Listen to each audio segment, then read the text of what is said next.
నమస్తే అండి. ఇవాళ నేను ప్రీ కన్సెప్షన్ కౌన్సిలింగ్ ఎందుకు ఇంపార్టెంటో చెప్తాను. ఒక 3-4 డేస్ బ్యాక్ ఓపీలో ఒక అమ్మాయి వచ్చింది. 24-25 ఇయర్స్, సాఫ్ట్వేర్ వర్కింగ్ అమ్మాయి. తను నన్ను అడగడమే, మేడం నాకు అంతా బాగానే ఉంది, మాకు మ్యారేజే 1 ఇయర్ అయింది, నేను ఒక 6 monthsలో ప్రెగ్నెన్సీ ప్లాన్ చేసుకుందాం అనుకుంటున్నాను అని అంది. సో మేము రెగ్యులర్గా హిస్టరీ తీసుకున్నప్పుడు అన్నీ అడిగాము.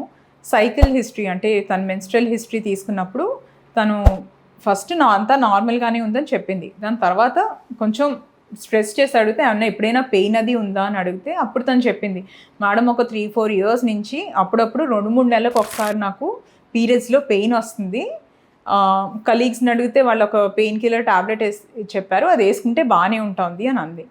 సరే పెయిన్ వస్తుంది కదా అని ఒకసారి స్కాన్ పంపిస్తే తనకి 2 పక్కల ఎండోమెట్రియాటిక్ సిస్ట్స్ ఉన్నాయి. Almost like 8 centimeters 9 centimeters size 2 ఓవరీస్లో ఉన్నాయి సిస్ట్. సో ఈ కేసు ఎందుకు చెప్పానంటే దీంట్లో అమ్మాయి చేసిన అంటే తను వైజ్ యాజ్ వెల్ యాజ్ తను ఇగ్నోరెంట్.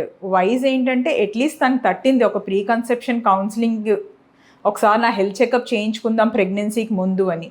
ఇగ్నోరెంట్ ఏంటంటే తన బాడీ తనకి 2-3 years నుంచి సైన్స్ ఇస్తూ ఉంది, ఏదో ఒకటి సంథింగ్ ఈజ్ గోయింగ్ రాంగ్, అంటే నాకు సైకిల్స్లో ప్రాబ్లం ఉంది అని.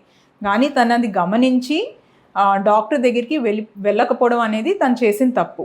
సో మేబీ తను 2-3 ఏళ్ల క్రితమే ఈ ప్రాబ్లంతో డాక్టర్ దగ్గరికి వెళ్ళుంటే ఇది మనం ప్రాబ్లం ముందే సాల్వ్ చేసుకోవచ్చు.